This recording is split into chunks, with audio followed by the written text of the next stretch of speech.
उस बिंदु का आप निर्देशांक ज्ञात कर लीजिए। ये बोल रहा 2 3 6 5 को समत्रिभाजित करता है।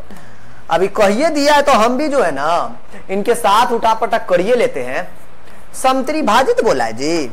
बचवा हमरा देख के घबरा दे लिया। ओ भाई मैं पहले बोला हूं कि भाई आपको घबराने की जरूरत नहीं थे।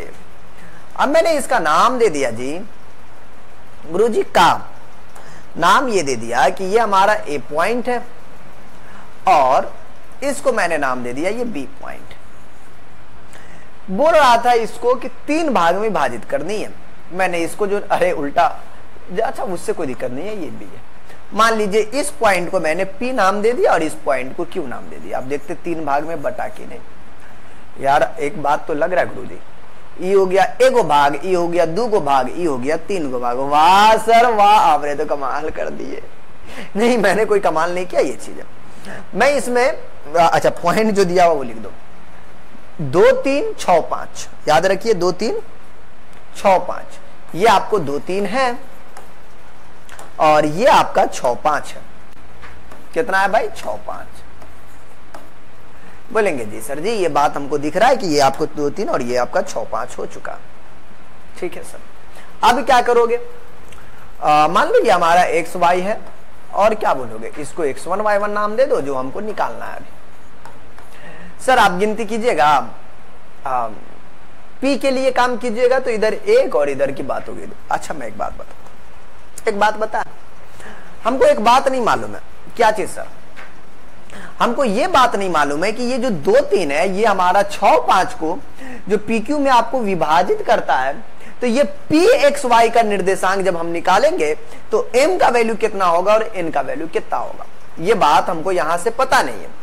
अगर कोई बंदा आप देखो PXY चाहिए उसको तो फॉर्मूला चाहिए ना गुरुजी, MX2 NX1 बट्टा में M प्लस का N MY2 प्लस का आपको NY1 बट्टा में जो है आपको कितना M प्लस का N।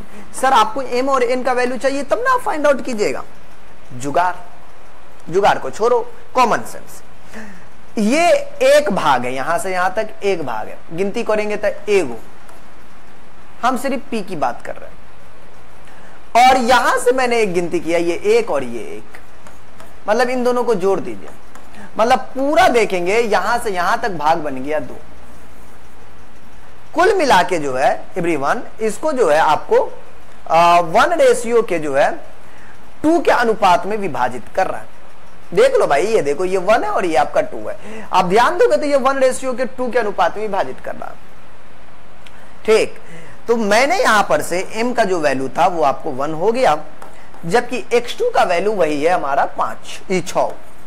n1 का वैल्यू हमको पता चल गया कि ये 2 है, ये हमारा n का काम कर रहा। बस इतना समझना, एगो घर उधर का 2 घर बचा, 1:2। ठीक है, pxy जो है कितना रेशियो के अनुपात में बांट रहा है, 1 के 2 के अनुपात में। n हमारा 2 हुआ, x1 की बात किया जाए तो वो 2 हुआ, m प्लस का n। अगर कोई शिक्षक आपको कह दे कि भाई जो आपको pxy जो है वो आपको 1 के 2 के अनुपात में आपको विभाजित करता है तो मार्क करने की जरूरत नहीं, आप इसको लैंग्वेज में भी लिख सकते हो। मैंने तो नहीं लिखा है फिलहाल, आप चाहो तो लिख सकते हो। मैं जो बात बोला वो चीजें पहले यहां पर आप मेंशन कर दोगे, फिर उसके बाद बना लोगे।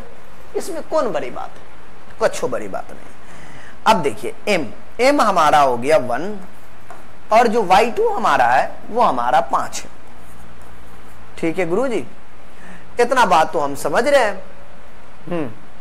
फिर आपको n है 2 और y1 हमारा जो है 3 है। ठीक, m प्लस n 1 प्लस का 2। सर आप जो है क्वेश्चन सही लिखे हैं क्या? 2 3 6 5 क्वेश्चन में कोई गड़बड़ नहीं। अब क्या कीजिएगा गुरुजी, अब बस कुछ नहीं, एक उंगली ऊपर एक उंगली नीचे, बनकर तैयार। 6 इकाई 6 2 दूना 4 बट्टा में 3, मतलब एक तो आ रहा आपका 10 के बट्टा में 3। ओ भाई बहुत खतरनाक है जी। 5 इकाई 5 3 दूना 6 5 11 के बट्टा में 3। देख लेते हैं, 5 3 दूना 6 बट्टा में 3, तो 6 4 10 के बट्टा में 3 आ गया और 1 6 और 5 आपको 11 के बट्टा में आपको 3 आ रहा। कोई दिक्कत ना है जी। हाँ मुझे तो लग रहा है कि दिक्कत नहीं है जी। हाँ यार बिल्कुल से बिल्कुल दिक्कत नहीं है। 11 के बट्टा में 3 है। अब आ रहा है तो हम कुछ कर सकते हैं, यहाँ पर जो बात है जी, अब बात तो रखनी पड़ेगी। ठीक है सर, ये बात आप हमको समझा दिए, बहुत बढ़िया जी। आप इसे जल्दी से स्क्रीनशॉट में ले सकते हैं। बाकी मैं एक काम करता हूं, एक और कर्म करूंगा। सर क्या कीजिएगा? करना ये है मेरे एवरीवन कि अब हम जो इसको है साइड इलाका में आता हूं, छोटा कर देता हूं। रीजन ये है कि हमें इस पे कर्म करनी है, मैं पहले बोला हूं, तो कर्म तो करनी पड़ेगी आपको। बेखुदी तूने ऐसी मुझ पे छाई। ओके, x1 y1 के लिए हमको चाहिए q जो है x1 है और y1 है, इसका अनुपात चाहिए। आप बोल सकते हो x1 y1 के को, अच्छा जी। अब ये q है। अच्छा मैं थोड़ा जूम करता हूं ताकि मैं आपको समझा सकूं इसकी रामायण। बहुत सारे बच्चे इसमें कंफ्यूजिया आ जाते हैं। हम देसी में बता रहे, ध्यान से सुनिएगा, ना समझ में आया तो फिर विदेशी वाला भी मतलब उसका उपयोग करेंगे। कहते हैं कि गुरुजी आपने ये क्यों लिया है, ये भी 1 है, ये भी 1 है, ये भी 1 है। जी सर, ये तो बी है यार। ओके सर, अब यहां पर बात ये है एवरीवन कि आप देखोगे कि ये x1 y1 है, ये Q पॉइंट के लिए ये आपको 1 है और ई साइड क्या है, 1 और 1 2। आप यहां से यहां तक की बात करोगे तो ये आपका 2 है। अब ये जो है 2:1 के अनुपात में विभाजित करेगा, बस ये कुछ नहीं। यहां पर आपको 1:2 तो ये आपको 2:1। इससे ज्यादा यहां पर कोई बात है नहीं। x1 y1 को 2:3 के अनुपात में विभाजित करता है। ये बातें मैंने यहां पर लिखकर बोल दिया जी। सर ये बहुत बड़ी बात आपने कह दिया दूर यार, इनमें कौन बड़ी बात है जी? हुलिया देखे क्या औकात का अंदाजा लग जाती। 4 बार प्रैक्टिस तो करा। तो x1 y1 का जो वैल्यू है, और वो जो वैल्यू आप बोलोगे कितना बोलोगे जी, ये वाला m हमारा हो गया जी 2, ये m है और ये n है। m हमारा हो गया 2, सेम टू सेम यहां पर जो बात है वही होगा, बाकी कोई बात नहीं होगी। 6 है। x2 हमारा कितना है, फॉर्मूला x2 होता है ना, x2 हमारा 6 है, 6 हो जाएगा जोड़ का। अब यहां पर n आपका, ये भूतनी वाला n आपका 3 कैसे यहां पे लिख दिए जी? पगलेल तो हम ना हो गए जी, 1 ना जी यार, लग रहा हम सस्ता नशा तो नहीं करके अभी बैठ गए जी। 1 और यहां पर कितना है जी, आपको कितना था, x1 आपका 2 था, 2 बट्टा में m+n मतलब 2 + का 1। हाँ यार, हम भी सोचे कि यार का मसला है जी, ऐसे कैसे हो जाएगा। हाँ, नटोंकी कुछ थोड़ी चल रही कि कुछ भी हम लिख दें और काम हो जाए जी। नटोंकी तो चल नहीं रही कि जो कुछ भी लिख दे और काम हो जाए जी, ऐसा तो होना तो है नहीं।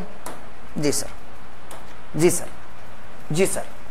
अब देखिए वापस से हमारा 2 ही होगा। अब y2 की बात है, y2 हमारा 5 है तो 5 हो जाएगा प्लस का आपको y1। गुरुजी n की बात होगी तो n तो 1 ही है, जबकि y1 की बात किया जाए तब आपका 3 है, 3 डाल देंगे। अब बताइए सर क्या रिजल्ट आया? भाई रिजल्ट क्या आया वो अभी पता चल जाएगा। 2 + का 1 तो होना है, 6 दूना 12 और 2 इकाई 2 के बट्टा में 3, 5 दूना 10 प्लस का 3 इकाई 3 के बट्टा में 2 और 1 3, 12 दूना 14 के बट्टा में 3 हो चुका है, 10 3 13 के बट्टा में आपको 3 हो चुका है, 14 के बट्टा में 3, 13 के बट्टा में 3 सॉल्यूशन। यार आपको लग रहा है जी कोई खतरनाक वाली बात है? तो मुझे तो ऐसा कुछ समझ में नहीं आ रहा है कि कोई बहुत ज्यादा खतरनाक है, बहुत बड़ी बातें, ऐसा हमें नहीं लगा। बाकी आपको लग रहा है तो कमेंट में बताइएगा गुरुजी ये कैसे, कहां से, किस तरीके से, कहां से टपक जाता है, बोलिएगा तभी होगा।